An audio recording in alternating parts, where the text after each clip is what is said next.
이 시간 보신 말씀은 요한일서 3장 1절부터 12절 말씀까지입니다. 요한일서 3장 11절부터 12절 말씀까지 제가 한 절 읽고 여러분들 한 절 읽고 교독하여 읽도록 하겠습니다. 요한일서 3장 1절로 12절 말씀 390면에 있습니다. 신약성경 390면에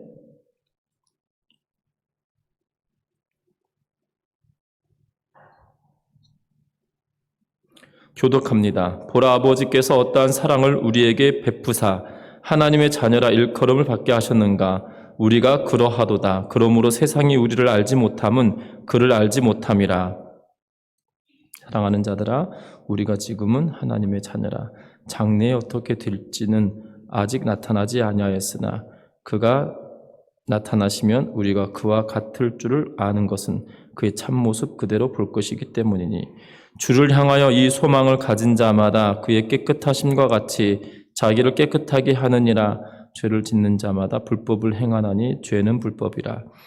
그가 우리의 죄를 없애려고 나타나신 것을 너희가 아나니 그에게는 죄가 없느니라. 그 안에 거하는 자마다 범죄하지 아니하나니 범죄하는 자마다 그를 보지도 못하였고 그를 알지도 못하였느니라. 자녀들아, 아무도 너희를 미혹하지 못하게 하라. 그 의를 행하는 자는 그 의로우심과 같이 의롭고 죄를 짓는 자는 마귀에게 속하나니 마귀는 처음부터 범죄함이라. 하나님의 아들이 나타나신 것은 마귀의 일을 멸하려 하심이라. 하나님께로부터 난 자마다 죄를 짓지 아니하나니 이는 하나님의 씨가 그의 속에 거함이요 그도 범죄하지 못하는 것은 하나님께로부터 났음이라. 이러므로 하나님의 자녀들과 마귀의 자녀들이 드러나나니 무릇 의를 행하지 아니하는 자나 또는 그 형제를 사랑하지 아니하는 자는 하나님께 속하지 아니하니라. 우리가 서로 사랑할지니 이는 너희가 처음부터 들은 소식이라. 가인같이 하지 말라. 그는 악한 자에게 속하여 그 아우를 죽였으니 어떤 이유로 죽였으나 자기의 행위는 악하고 그의 아우의 행위는 의로움이라. 아멘. 우리 앞을 향하여 손을 흔들며 사랑하고 축복합니다라고 서로 인사하겠습니다. 사랑하고 축복합니다. 사랑하고 축복합니다. 맥스 루케이도의 책 중에 주와 같이 길 가는 것이라는 제목의 책에 이런 내용이 있습니다. 내 옷장에는 별로 입지 않는 스웨터 하나가 걸려 있다. 소매도 너무 짧고 어깨도 너무 좁다. 단추도 몇 개 떨어져 나갔고 실밥도 닳아 헤어졌다. 합리적으로 생각하자면 나는 그 스웨터를 치우고 공간을 넓혀야 한다. 그것이 논리의 일이다.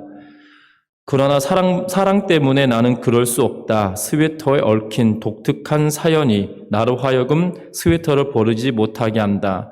남다른 사연이란 무엇인가? 그것은 그 스웨터가 할머니의 애틋한 모정이 표현된 작품이라는 사실이다. 그런 의미에서 그 스웨터는 유일무이한 것이다. 다른 것으로 대신할 수 없다. 실가닥 하나하나 정성스럽게 고른 것이다. 실밥 하나하나 사랑으로 택한 것이다. 스웨터로서의 용도는 모두 잃었지만 가치는 전혀 잃지 않았다.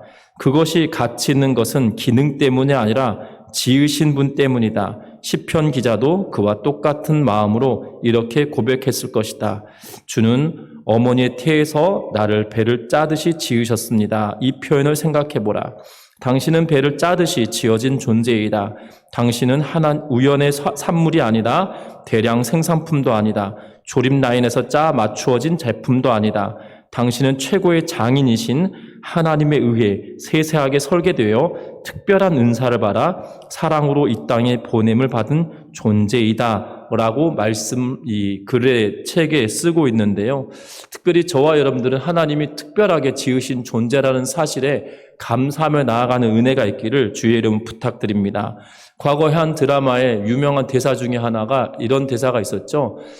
이태리 장인이 한 땀 한 땀 손수 지은 것이다 라고 하면서 이 명품에 대한 이야기를 드라마상에 노출시켰던 것을 기억하는데요. 그것보다 훨씬 더 여러분들 하나님이 섬세하게 만드셨다는 사실을 기억하면서 사랑받는 존재로 우리가 이곳에 있다는 것을 기억하며 나아가는 은혜가 있기를 주의 이름으로 부탁드립니다. 특별히 현대를 살아가는 그리스도인에게는 참으로 어려운 때가 되었습니다. 코로나 바이러스 사태로 말미암아서 교회에 가는 것이 마치 이 큰 죄를 짓는 것처럼 여겨지는 상황도 되었고요. 목회자인 제가 어디를 다닌다는 것은 정말 힘든 일인 것 같기도 합니다. 분명한 것은 우리 모두가 이 어렵고 혼란스러운 상황에 놓여 있다 할지라도 교회 공동체는 그리스도의 핏값으로 사신 교회일 뿐만 아니라 저와 여러분들을 하나님께서 친히 백성 삼아주시고 자녀 삼아주셨다는 은혜에 감사하며 나아가는 은혜가 있기를 주의 이름으로 부탁드립니다. 특별히 저와 여러분들 기억할 것은 오늘 말씀은 우리가 하나님의 자녀라라고 말씀하고 계시는 것을 보게 되어집니다. 특별히 저와 여러분들에게 이 하나님의 자녀다라고 말씀하시면서 오늘 본문에 왜 그런지에 대하여 말씀하고 있고 또한 하나님의 자녀되지 않는 자들은 어떠한 자들인지에 대하여 우리에게 말씀하고 계시는데요. 그 내용을 보면서 오늘 하나님의 말씀 가운데 은혜가 우리 삶 가운데 드러나고 나타나기를 주의 이름으로 부탁드립니다. 먼저 하나님께서는 놀라운 사랑으로 죄인을 하나님의 자녀로 삼아주셨다는 것입니다.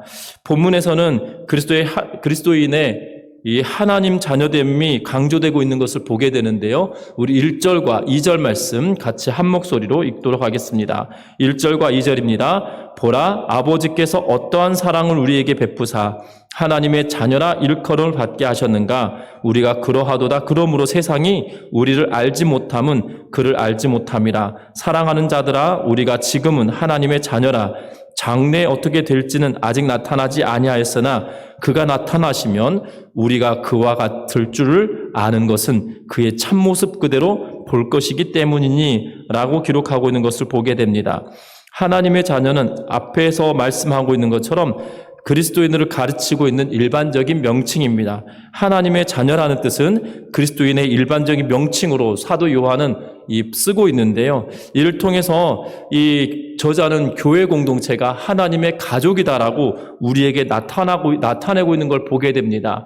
그리에 가족으로 여기지 않았다라면 하나님의 자녀다라는 말을 반복적으로 사용하지 않을 것이기 때문입니다. 1절에서도 썼습니다. 하나님의 자녀라. 2절에도 썼습니다. 하나님의 자녀라 라고 하면서 반복적으로 하나님의 자녀임을 이야기하면서 우리는 하나님의 가족 공동체인 것을 우리들에게 말하고 있는 것을 보게 됩니다.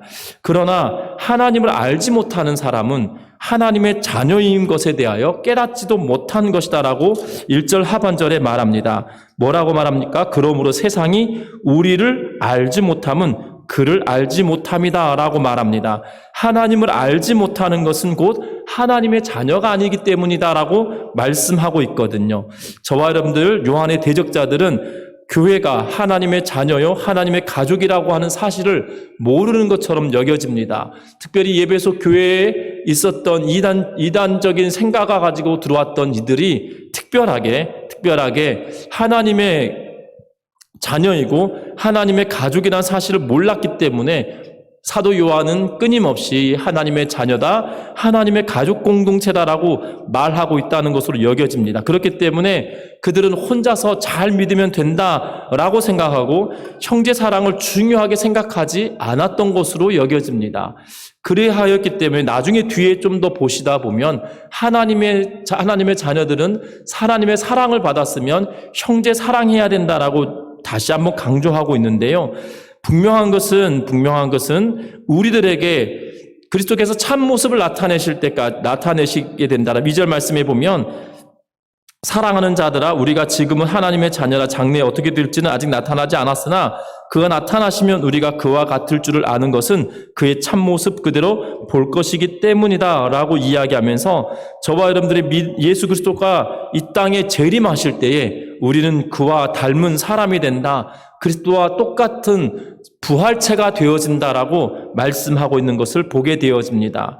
특별히 여러분들 기억해야 할 것은 우리가 신앙생활할 때 여기서 이 초대교회 예배소 교회에 등장하고 있는 이 어려움의 문제는 홀로 예수를 믿는 것, 때로는 예수에 대한 특별한 신지식, 하나님을 아는 지식이 특별한 것이 있어야 된다고 여겨졌던 그들에게 경고하면서 보내는 이 글이거든요. 특별히 저와 여러분들 이 땅의 삶을 살아가면서 현대 그리스도인들에게도 나타나는 증상들 중에 하나가 무엇이냐면 내가 홀로 하나님을 믿으면 되지라는 생각입니다. 그래서 대형교회로 많은 사람들이 몰리는 이유 중에 하나가 무엇이냐면 은둔형의 그리스도인들을 만들 수 있기 때문이다라고 하는 보고서를 보게 되어지는데요. 중요한 것은 교회 공동체 안에 사람들과 부딪히는 것이 불편하고 교회 공동체 안에서 상처받는 것이 두려워서 교회 공동체 안으로 들어오기를 거부하고 특별히 지체로서 사명을 감당하는 것을 거부하는 모습을 보게 되어집니다. 성경은 그렇게 말하지 않습니다. 교회 공동체는 가족과 같은 공동체다라고 이야기하면서 스스로 은둔형의 신앙생활을 요구하는 것이 아니라 주님께서 우리에게 주신 은사대로 각각 사용되어지며 은사대로 그들에게 주어진 사명을 감당하는 것이 교회 공동체다라고 말하고 있는 것을 보게 됩니다. 여러분들 기억할 것은 하나님께서 그 아들 독생하신 예수 그리스도를 죽이시면서까지 저와 여러분들을 사랑하시고 그리스도를 죽이시면서까지 저와 여러분들을 교회로 부르신 이유는 다른 것이 아니라 그리스도의 몸으로 교회 공동체로 정말 주어진 사명에 합당한 삶을 살아가도록 요구하시는 것이라는 것을 기억하며 그 지체로서의 사명들을 감당하며 각각의 지체가 모여서 연합을 이룰 때에 온전한 그리스도의 몸을 이룰 때에 교회가 은혜가 있고 교회 공동체는 다시금 살아나게 될 것이라는 것을 기억하며 나아가기를 주의 이름으로 부탁드립니다. 가족도 마찬가지입니다. 부모가 있고 자식이 있습니다. 또한 조부모가 있고 때로는 손주들도 있습니다. 가족 공동체의 구성원에 부모와 엄마와 아빠 그리고 자녀가 있는 경우를 두고 당연한 것처럼 여겨집니다. 하지만 여기에 어려움의 문제가 있어서 한쪽 부모가 없어진다라면 우리는 편모, 편부라고 표현을 쓰기도 하고 때로는 좋지 않은 표현으로 깨진 가정이다라는 표현을 쓰기도 하고 있는 것을 보게 되어집니다. 분명한 것은 엄마, 아빠, 자녀 이러한 모습으로 있을 때에 교회 가정이 온전한 가정처럼 여겨지는 것처럼 교회 공동체도 마찬가지라는 겁니다. 각각의 지체가 하나님께서 부르심의 대로 합당하게 삶을 살아갈 때 교회 공동체는 온전한 그리스도의 몸으로 성장하게 되어진다라고 말하는 것을 보게 되는데 저와 여러분들 하나님의 자녀로 그냥 부르심이 나 혼자 예수 잘 믿으면 된다로 부르시는 것이 아니라 하나님의 가족으로 하나님의 가족 공동체로 우리를 부르셨기에 온전하게 주신 은사에 따라 사용하며 봉사하며 살아가는 우리 전미중학교의 모든 성도님들 되기를 주의 이름으로 축원합니다. 뿐만 아닙니다. 이 4절부터 시작하여서 말씀을 보면 이렇게 기록합니다. 죄를 짓는 자마다 불법을 행하나니 죄는 불법이다라고 이야기하면서 그리스도인과 죄에 관한 내용을 다루고 있는 것을 보게 됩니다. 죄라는 것은 무엇입니까? 하나님과 그리스도를 대항하는 것이다라는 것입니다. 이는 앞에 나온 거짓 선지자들, 거짓 교사들, 다시 말하면 요한의 적대자들과 적대자들의 행태와 유사한데요. 그들은 죄 없다 하며 하나님을 거짓말하는 분으로 만들었다라고 앞서 본문들에서 말씀하였던 것을 보게 됩니다. 그들은 예수님이 그리스도이심을 부인하고 참 그리스도의 모습에 대적하였으며 심지어 이렇게 하나님과 그리스도를 대항하는 것이 죄라는 사실을 망각하고 살아갔던 것으로 보여집니다. 여러분들 죄라고 하는 것은 예수 그리스도와 하나님을 부인하는 것이란 사실들, 대적하는 것이란 사실들 기억하는 은혜가 있기를 바랍니다. 뿐만 아니라 이 죄라고 하는 것은 하나님을 온전하게 알지 못하는 것이 죄라는 사실입니다. 그러하기에 우리가 하나님을 온전하게 알므로 말미암아 하나님이 그 독생하신 예수 그리스도를 이 땅에 보내시고 그로 말미암아 우리를 죄 없다 여기시기 위하여 보내시다는 사실을 기억하면서 나아가기를 주의 이름 부탁드립니다. 3절 말씀 다시 한번 읽어보는데요. 주를 향하여 이 소망을 가진 자마다 그의 깨끗하심과 같이 자기를 깨끗하게 하느니라 라고 말씀합니다. 예수께서 이 땅에 오신 이유가 무엇입니까? 예수 그리스도는 죄를 없게 하려고 이 땅에 오셨습니다. 그래서 3절에 말합니다. 그의 이 소망을 가진 자마다, 주를 향하여 이 소망을 가진 자마다 그의 깨끗하심과 같이 자기를 깨끗하게 하느니라 라고 이야기하면서 깨끗하게 하기 위하여 이 땅에 오셨다라고 이야기합니다. 그가 이 땅에 오신 이유는 본인 스스로도 깨끗하신 분이시지만 의로우신 분이시기에 속죄 제물 되시기에 충분한 분이셨다라고 우리에게 말씀합니다. 그래서 우리의 죄를 짊어지시고 우리의 죄를 속하셨습니다. 전능하신 그분이 우리의 죄를 감당하기 위하여 이 땅에 오셨다는 사실입니다. 그러하기에 그를 믿는 자마다 하나님의 자녀가 되었다는 사실이고, 그를 믿는 자마다 죄를 반복적으로 짓지 않게 되어진다라고 우리에게 말씀하여 주고 계시다는 것에 주목하기를 주의 이름 부탁합니다. 왜 그렇습니까? 5절과 6절 말씀 같이 한번 읽어봅니다. 그가 우리 죄를 없애려고 나타나신 것을 너희가 아나니 그에게는 죄가 없느니라. 그 안에 거하는 자마다 범죄하지 아니하나니 범죄하는 자마다 그를 보지도 못하였고 그를 알지도 못하였느니라 라고 말씀하십니다. 결국 우리의 죄를 없게 하기 위하여서 이 땅에 오셨고, 그리스도 안에 있는 자마다 범죄하지 아니하는데 범죄하는 자마다 그를 보지도 알지도 못하는 사람이다라고 이야기하면서 뭐라고 이야기합니까? 그리스도 안에 있음에도 불구하고 반복적으로 죄를 짓고 있다 그러면 무엇인 거예요? 하나님과 전혀 상관없는 사람이다라고 우리에게 사도 요한은 말씀하고 있다는 사실입니다. 여러분들 잘 아셔야 될 것은 요한은 그의 대적자들의 속임수에 넘어가지 말라라고 우리에게 말합니다. 그들은 교묘한 논리와 속임수로 교회를 미혹하는 자들이라고 말합니다. 그래서 7절에 보니까 이렇게 말합니다. 자녀들아 아무도 너희를 미혹하지 못하게 하라. 의를 행하는 자는 그 의로우심과 같이 의롭고 라고 이야기합니다. 여기서 의를 행하는 것다라는 표현이 무엇입니까? 여기는 예수 그리스도를 닮아 윤리적으로 정결한 삶을 사는 것을 의로 행한다라고 말하는 것처럼 보여집니다.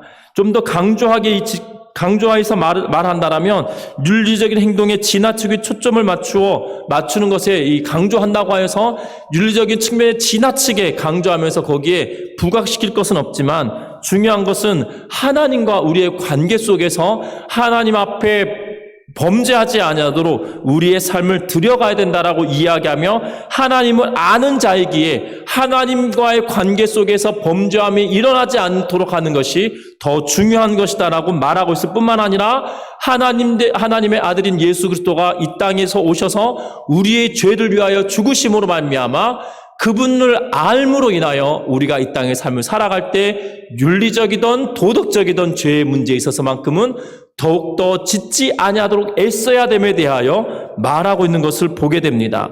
분명한 것은 그 이유가 뭐냐는 것이에요. 우리에게 죄를 짓지 않아야 된다라고 말하는 이유가 무엇입니까? 8절 말씀에 그 이유가 나와 있는데요. 8절 말씀 같이 읽어봅니다.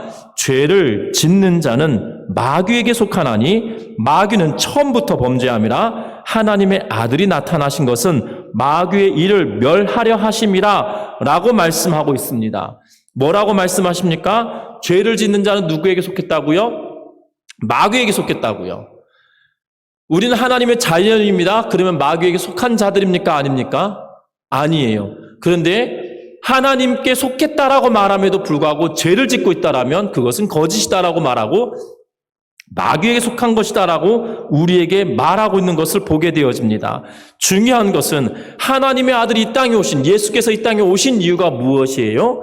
마귀의 일을 멸하려 하심이다 라고 이야기하면서 예수께서 십자가에 죽으시고 부활하심을 통하여 마귀를 물리치시고 승리하셨음에 대하여 우리들에게 말씀합니다. 그래서 하나님에게서 태어난 자는 계속해서 죄를 범하지 않는다라고 9절 말씀에 말합니다. 하나님께로부터 난 자마다 죄를 짓지 아니하나니 이는 하나님의 씨가 그의 속에 거함이요 그도 범죄하지 못하게 하는 것은 하나님께로부터 났습니다 라고 이야기하면서, 저와 여러분 우리가 하나님께로 속하였기 때문에, 하나님께로부터 난 자들이기 때문에 죄를 짓지 않는다라고 말해요. 그 이유가 무엇이냐면 우리가 죄를 지을 수 없는 본성을 가지고 있기 때문이라고 말하는 것이 아니라, 하나님의 씨가 어디에 있기 때문에, 하나님의 씨가 우리 안에 있기 때문에 여기서 하나님의 씨는 무엇을 나타낼까요? 성령을 나타내고 있거든요.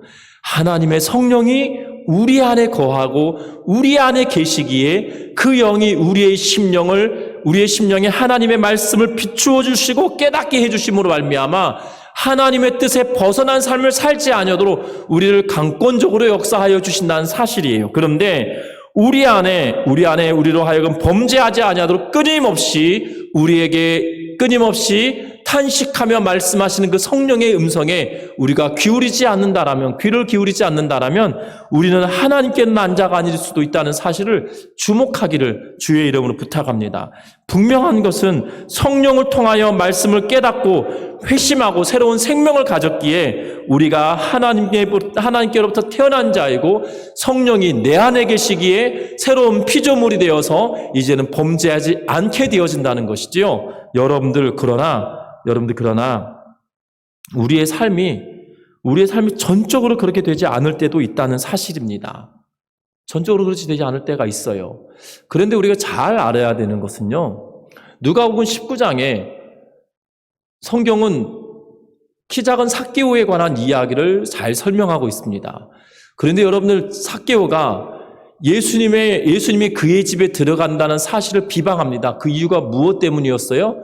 세리이고 죄인이다라고 하면서 그가 세리이고 죄인인 것을 알지 못하는가라고 말씀하시며 사람들이 수군수군하는 것을 그가 들었습니다. 그랬더니 세리장이었던 삭개오가 어떠한 일을 합니까? 내가 내 재산의 절반을 팔아 가난한 자들에게 주고 내가 토색한 것이 있다면 남에게서 빼앗은 것이 있다면 내가 4배로 갚겠다라고 이야기합니다. 그 이유가 무엇이에요? 내가 죄인인데 예수께서 나에게 오시면 그분의 그 고귀함이 훼손될 건데 내가 고귀한 자로 새롭게 태어난다라면 그분 또한 고귀한 자가 된다라는 생각 때문에 변했다는 것이죠. 분명한 것은 예수 그리스도를 온전하게 경험한 자는 바로 생각부터 바뀌어지게 된다는 사실이에요. 주께서 나를 위해 이 땅에 오셨고 그 고귀하신 분이 나를 위해 생명을 던지셨는데 그 고귀하신 분에게 여전한 내가 죄인의 모습이다라면 그 고귀하신 분의 삶의 가치가 무의미해진다는 사실입니다. 그러나 우리에게 고귀하신 그분이 나를 위해 십자가에 지으셨다는, 나를 위해 십자가를 지셨다는 그 확고한 믿음의 고백이 내 삶 가운데 있다라면 우리의 신앙의 양태와 삶의 방향이 완전히 바뀌게 되어진다는 것을 믿고 나아가기를 주의 이름 부탁합니다. 그런데 여러분의 삶의 변화가 없다라면 우리 한번 진지하게 하나님 앞에 내가 주의 은혜를 다시 한번 깨닫고 싶습니다라고 하며 돌이키는 은혜가 있기를 주의 이름으로 축원합니다. 분명한 것은 우리의 삶 가운데 필요합니다. 하나님의 은혜로 말미암아 내 삶이 변화되었음을 경험하고 하나님의 은혜 때문에 내가 하나님께로 말미암아 살아간다는 고백 때문에 하나님이 기뻐하시고 원하신 삶을 살아가야 된다는 사실이에요. 현대에 살아가는 그리스도인들은 마치 교회에서 신앙생활하는 것은 종교생활, 때론 사교 모임을 하는 것처럼 여겨질 때가 있는 듯합니다. 왜냐하면 방송에 나오는 이 큰 사건들의 이 범죄에 연루되거나 무리를 일으킨 사람들 가운데 이 그리스도인들이 적지 않은 모습을 드러냈기 때문입니다. 심지어 출소할 때 성경책을 끼고 나왔지만 결국 똑같은 모습으로 돌아가는 그러한 모습 때문에 사람들은 비방하는 것을 보게 되어집니다. 여러분들 잘 아셔야 되는 것은 신앙생활은 사교 모임이 결단코 아닙니다. 그리고 남에게 내가 어떻게 변화됐다라고 보여지는 것과 같은 그러한 위선적인 행동을 하는 곳이 교회가 아닙니다. 교회는 그리스도께서 나를 위해 피값으로 그가 피 흘리심으로 말미암아 나를 고귀한 생명을 나에게 주셨는데 그 고귀한 생명으로 말미암아 내가 새 사람 되었음을 증명하고 살아가는 것, 그것이 바로 그리스도의 삶이란 사실입니다. 삭개오가 그랬습니다. 여러분들 삭개오는 그의 삶을 통틀어 보면 참으로 안타까운 인생이었지만 그가 모든 재산을 팔아 절반을 나누어 주고 토색한 것이 있으면 내가 4배로 갚겠다라고 하면서 그의 삶을 전환시키며 그가 잘못된 행동을 하였던 것에 대한 책임을 지며 하나님의 예수 그리스도의 이름에 속되게 표현하면 먹칠하지 아니하도록 그의 삶을 바꾸었다는 것이지요. 우리의 인생도 바뀌어야 된다는 거예요. 저와 여러분들 기억하셨으면 좋겠습니다. 예수 믿는다고 하나님께 죄 고백했다라고 다 끝이 아니고요. 우리의 신앙은 하나님 앞에 온전하다라면 그 온전함이 내 삶의 현대 상황에서도 그것을 책임지며 살아가야 된다는 것을 기억하며 나아가기를 주의 이름으로 부탁합니다. 믿음이 중요한 것이 아니고 믿는다라면 내가 예수 믿음을 증명하며 살아가는 것이라는 것을 기억하기를 주의 이름으로 축원합니다. 뿐만 아닙니다. 10절부터 12절 말씀 우리 같이 읽어보는데요. 이러므로 하나님의 자녀들과 마귀의 자녀들이 드러나나니 무릇 의를 행하지 아니하는 자나 또는 그 형제를 사랑하지 아니하는 자는 하나님께 속하지 아니하니라. 우리는 서로 사랑할지니 이는 너희가 처음부터 들은 소식이라.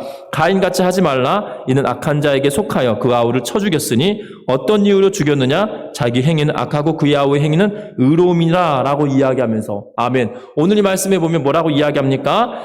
하나님의 자녀와 마귀의 자녀가 명확하게 드러난다라고 말합니다. 그런데 그 차이가 뭐라고 이야기합니까? 의를 행하지 아니하는 자, 형제를 사랑하지 아니하는 자는 어디에 속했다고요? 마귀에 속했다고요. 선한 일, 의롭게 행하지 아니하고 형제를 사랑하지 않으면 마귀에게 속했다. 의로운 자는 의로운 행위를 하는 자와 형제를 사랑하는 자는 하나님께 속했다라고 말하면서 이야기합니다. 그래서 서로 사랑해야 된다라고 말합니다. 그런데 그 이유가 사랑해야 되는 그 이유가 뭐라고 11절에 이야기합니까? 너희가 처음부터 들은 소식이다라고 이야기하고 있어요. 서로 사랑하라는 표현은 처음부터라고 이야기하는데 언제부터일까요? 이 처음부터라고 하는 것은 복음이 전하여질 때부터라고 해석하는 학자도 있습니다. 그런데 좀 더 넓게 해석하면 서로 사랑하라고 말씀하신 예수 그리스도의 음성을 예수 그리스도의 가르침을 받았던 때로부터라는 사실이에요. 예수님도 말씀하셨습니다. 하나님을 사랑하고 내 이웃을 사랑하라고 말씀합니다.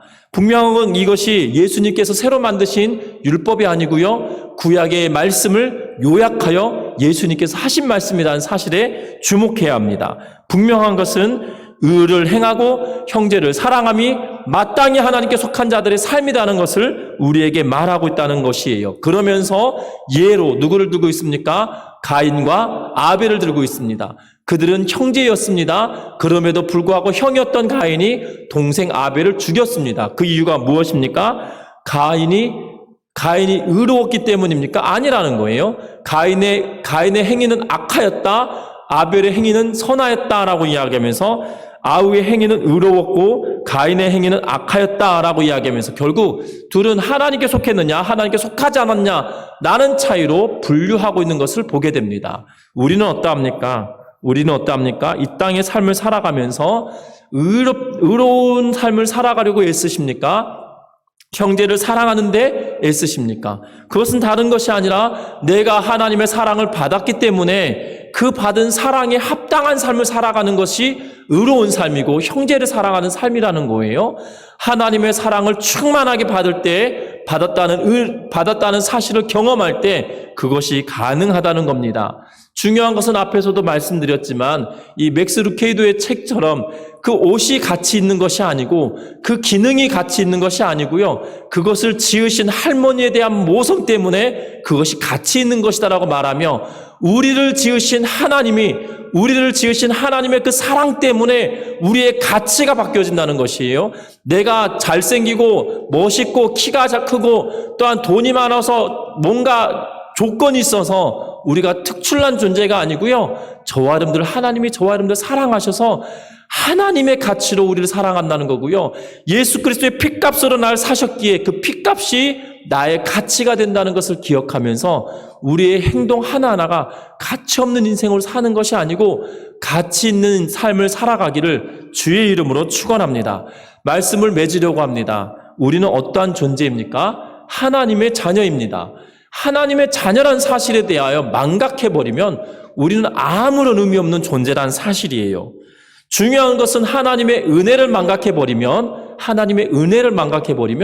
어떠한 존재가 되느냐? 우리의 삶에 사울 왕과 같은 비상식적인 존재로 전락해버린다는 사실을 기억하기를 주의 이름으로 축원합니다. 신앙생활 한다고 하면서도 몰상식하고 비상식적인 일들이 비일비재할 때가 있습니다. 여러분들, 그것은 하나님 기뻐하시지 않으세요. 하나님이 기뻐하시는 것은 하나님의 사랑을 내가 경험하였기에 그 은혜 안에 충만한 은혜를 경험하여서 내 삶에 나타나는 모양과 삶의 양태와 삶의 모습이 그리스도 닮아가는 모습으로 바뀌어져야 된다는 거예요. 상식 없는 삶을 사는 것이 아니고요. 주께서 나를 위해 십자가에 죽으시고 부활하시고 또한 나를 위해 십자가에 지시고 피 흘리셨다는 것이 정말 상식 밖으로 나에게 주신 큰 은혜잖아요. 그렇다고 해서 우리가 몰상식해지는 것이 아니라 그 은혜를 우리의 인생의 삶을 살아가면서 상식의 삶으로 살아내는 은혜가 있기를 주의 이름으로 부탁드립니다. 중요한 것은 은혜를 잃어버리면 몰상식해진다는 거예요. 어떻게 왕이 그의 사위를 죽이기 위해 10여 년 동안 쫓아다니겠습니까?